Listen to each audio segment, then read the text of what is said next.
شروع اللہ کے نام سے جو بڑا مہربان نہایت رحم کرنے والا ہے۔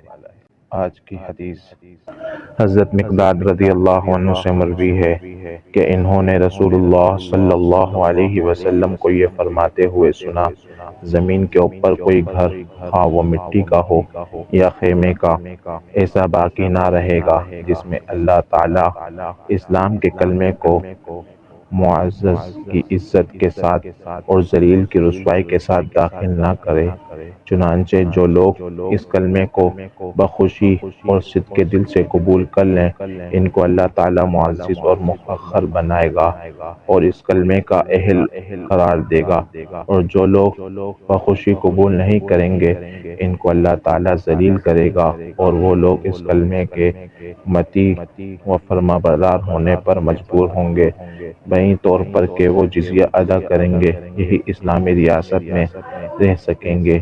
میں نے یہ سن کر کہا، پھر تو چاروں طرف اللہ کا دین ہی ہوگا۔ مشکوٰۃ المصابیح حدیث نمبر 38۔ اسی طرح کی اور احادیث اور دعا وغیرہ سننے کے لیے ہمارے چینل کو سبسکرائب کیجیے۔ السلام علیکم ورحمۃ اللہ وبرکاتہ۔